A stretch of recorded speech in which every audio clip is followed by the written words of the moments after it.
Assalamualaikum warahmatullahi wabarakatuh. Selamat pagi siswa dan siswi sekalian. Alhamdulillah kita dapat bertemu kembali pada pertemuan kali ini.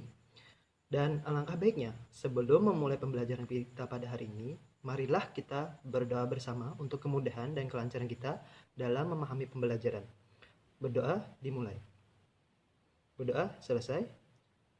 Untuk memulai pembelajaran pada hari ini, marilah kita bersama-sama mengucap basmalah. Bismillahirrahmanirrahim. Ya, di sini Bapak akan mencoba mengabsen kalian yang mana yang hadir tolong angkat tangan dan mana yang tidak hadir tolong diberitahukan baik dia izin, sakit maupun alpa. Ya, di sini Bapak akan mulai. Alhamdulillah semuanya dapat berhadir. Semoga seterusnya kita bisa berhadir seperti saat ini dalam keadaan sehat walafiat. Dalam belajar, hendaknya kita serius, fokus, dan selalu konsentrasi. Dan di dalam belajar, kalau kita konsentrasinya dan fokusnya kepada guru, otomatis kita akan mudah memahami pembelajaran. Oleh karena itu, pesan Bapak tetap fokus dan konsentrasi. Jangan pikirannya kemana-mana. Tetap fokus kepada guru. Di saat guru menjelaskan, hendaknya diperhatikan. Mungkin itu saja motivasi dan sedikit pesan dari Bapak. Untuk materi pada hari ini, Bapak telah membagikan materinya di dalam link dan silakan disimak dan dibaca. Yang minggu telah lalu, kita telah bersama mempelajari tentang jual beli. Siswa dan siswi di sini apakah masih ada yang ingat mengenai jual beli? Ya, bagus sekali. Jual beli adalah suatu kegiatan antara satu makhluk hidup, yaitu manusia, dengan manusia yang lain, dan saling membutuhkan. Mungkin itu secara singkat mengenai jual beli dari Bapak. Dan pada hari ini, kita akan mempelajari bersama tentang mewaris. Apakah di sini ada yang tahu mengenai mewaris? Ya, di sini Bapak akan menjelaskan mengenai tentang mewaris. Kata mewaris adalah bentuk jamak dari miras yang dimaknai dengan maurus, yang berarti harta pusaka, peninggalan orang yang meninggal yang diwariskan kepada para keluarga yang menjadi ahli warisnya. Orang yang meninggalkan harta pusaka tersebut disebut mewaris, sedangkan orang yang menerima disebut dengan waris. Sementara ilmu yang membahas tentang cara pembagian harta warisan disebut dengan ilmu faraid atau ilmu waris. Kata faraid jamak dari kata faridah yang artinya bagian tertentu. Jadi ilmu faraid adalah ilmu yang membahas bagian-bagian tertentu dalam pembagian harta warisan. Istilah-istilah yang dapat ada di dalam ilmu waris dan sering digunakan adalah ada 3. Yang pertama, mewaris ialah orang yang meninggal dunia atau orang yang meninggalkan harta warisan.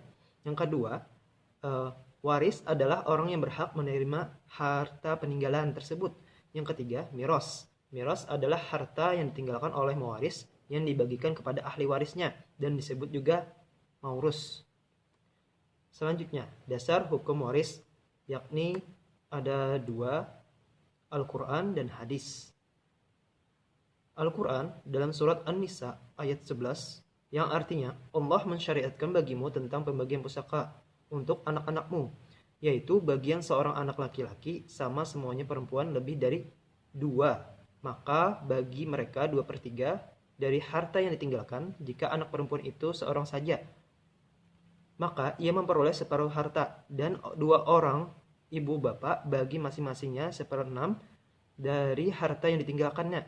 Jika yang meninggal itu mempunyai anak, jika yang orang yang meninggal tidak mempunyai anak, dan jika ia mewarisi oleh bapak ibunya saja, maka ibunya mendapat 1/3.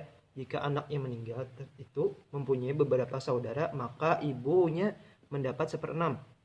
Pembagian tersebut di atas sudah dipenuhi wasiat yang ia buat atau sesudah dibayar hutangnya, dipenuhi tentang orang tuamu dan anak-anakmu. Kamu tidak mengetahui siapa di antara mereka yang lebih dekat banyak manfaat bagimu. Ini adalah ketetapan dari Allah. Sesungguhnya Allah Maha mengetahui lagi Maha bijaksana. Quran surah An-Nisa ayat 11. Dari kesimpulan mengenai dasar hukum waris di dalam Al-Quran, laki-laki lebih banyak 2 kali lipat daripada perempuan. Dan itu sudah merupakan ketetapan yang sudah ditentukan oleh Allah Subhanahu wa taala di dalam Al-Qur'an. Selanjutnya, yang kedua, hadis Rasulullah SAW yang artinya bagikan harta di antara pemilik faraid, yakni bagian harta waris berdasarkan kitab Allah.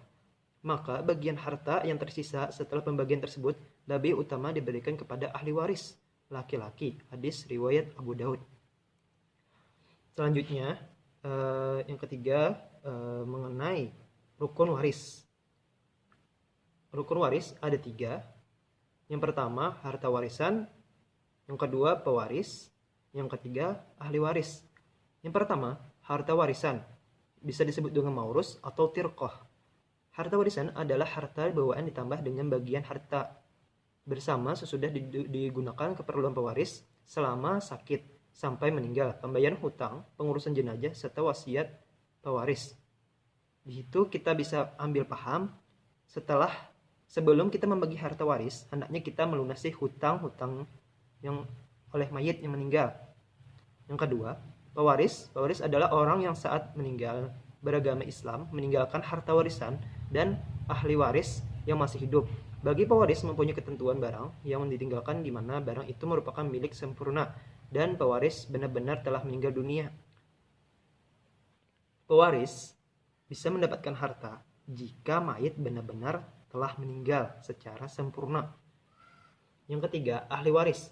Ahli waris adalah orang yang berhak mewarisi karena hubungan kerabatan atau nasab, bisa disebut dengan nasab, yakni bisa juga disebut dengan hubungan pernikahan, dan bisa juga dengan pewaris dan beragama Islam.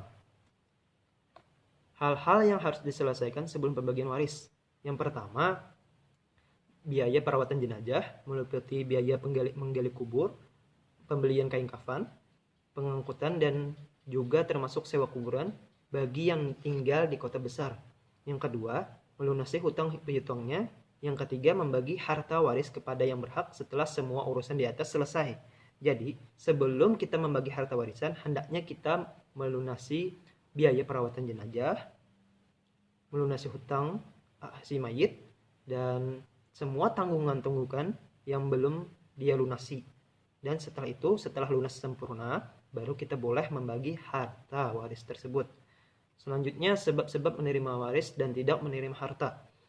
Yang pertama, sebab-sebab menerima harta warisan antara lain hubungan keturunan, hubungan perkawinan, hubungan kemerdekaan budak antara budak dan tuan, hubungan agama. Adapun yang kedua, sebab tidak menerima harta warisan ada 4, yakni yang pertama membunuh, perbedaan agama, murtad, dan perbudakan. Selanjutnya, ahli waris dan bagiannya, ashabul furud dan ashabul furud.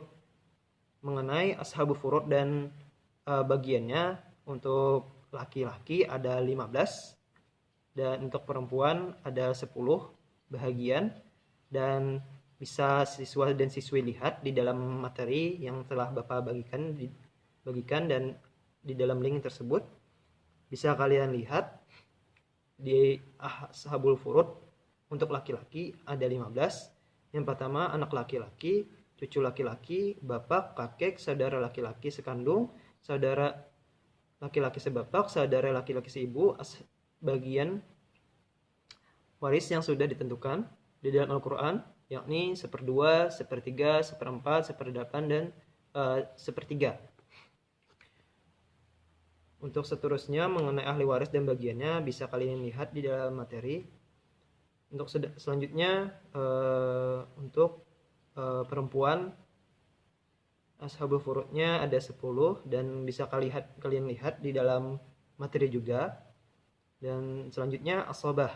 Dalam bahasa Arab, kata asabah berarti kerabat seseorang dari pihak bapak. Sedangkan menurut istilah ahli fikih, asabah adalah ahli waris yang tidak disebutkan banyaknya bagian di dalam Al-Quran dan Sunnah dengan tegas, seperti anak laki-laki, cucu laki-laki, keturunan anak laki-laki, saudara kandung laki-laki, dan saudara laki-laki seayah, dan paman, yakni saudara sekandung ayah. Selanjutnya, cara menghitung waris. Hal yang pertama yang harus dilakukan dalam metode perhitungan warisan adalah menentukan ahli waris beserta bagian warisan yang telah berbentuk pecahan, yakni 1/2, 1/3, 1/4, 1/6, 1/8, dan 2/3. Dan itu sudah ada di dalam Al-Quran. Setelah itu, tahapan selanjutnya adalah menentukan asal masalah.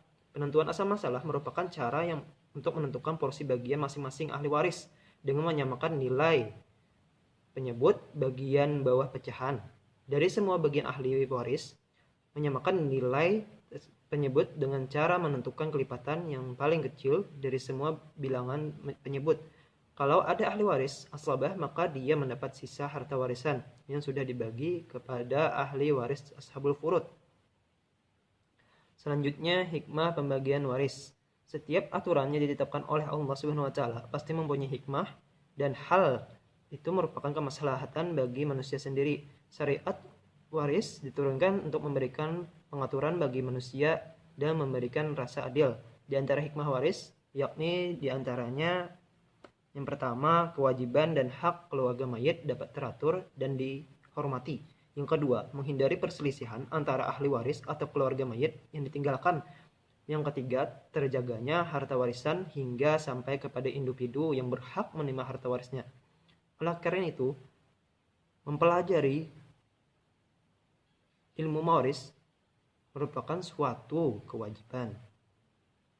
Di dalam suatu kampung hendaknya satu perwakilan mempelajari ilmu waris hendaknya ada agar mudah dalam membagi harta peninggalan yang ditinggalkan seorang mayit.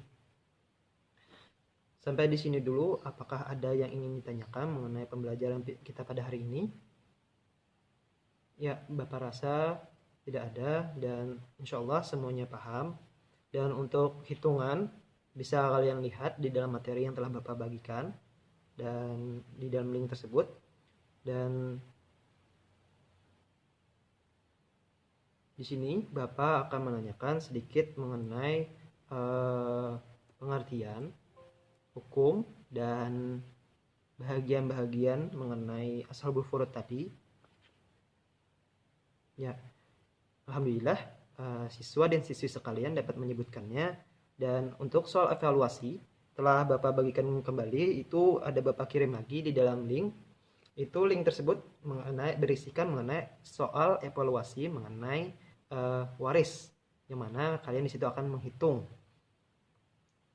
menghitung dan langkah-langkahnya setelah Bapak sediakan. Itu bisa kalian lihat contohnya dan kalian ganti bahagian nilai-nilai yang ditinggalkan si mayit, dan angka-angkanya bisa diganti dan langkah-langkahnya bisa dilihat dari contoh yang telah Bapak berikan. Ya, adapun kesimpulan pembelajaran kita pada hari ini, ilmu waris adalah ilmu yang membahas tentang cara pembagian harta warisan yang telah ditentukan dalam Al-Quran dan Sunnah. Ilmu waris disebut juga ilmu faraid, zama dari kata faridah, artinya bagian tertentu. Bagian waris yang sudah ditentukan dalam Al-Quran adalah 1/2, 1/3, 1/4, 1/6, 1/8, dan 2/3. Dalam pembagian waris, bagian laki-laki lebih besar dibandingkan perempuan, yakni untuk perempuan 1 dan untuk laki-laki 2. Ini kan bisa kita lihat dari kedua ini, laki-laki lebih besar dan lebih banyak. Hal ini sesuai dengan tanggung jawabnya dalam keluarga, karena laki-laki merupakan kepala rumah tangga. Sampai di sini dulu pembelajaran kita pada hari ini. Alhamdulillah semuanya berjalan lancar dan tanpa kendali.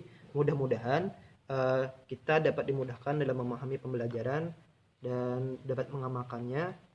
Dan marilah kita bersama-sama mengucapkan hamdalah. Alhamdulillahirabbil alamin. Ya, di sini Bapak tutup. Apabila ada kesalahan yang dalam perkataan Bapak, mohon dimaafkan. Dan Bapak akhiri. Wassalamualaikum warahmatullahi wabarakatuh.